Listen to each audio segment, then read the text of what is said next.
November 12 naman po tayo, araw ng Miyerkules. Si Rabbit ang kailangan mag-ingat is na lokasyon, ang kailangan nating iwasan. Ang mga masuswerteng oras ay nasa screen nyo na po.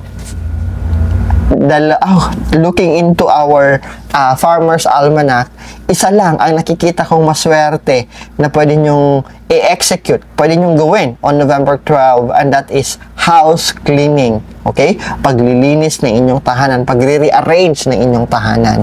The rest, wala tayong nakikita. Even hindi masaswerteng activities, wala tayong nakikita. But again, uulitin ko, paalala muli sa inyo, if yung activity na gusto nyong i-insist na talagang gagawin ninyo, iwasan nyo ang araw na hindi nakalista ang activity na yan bilang maswerte.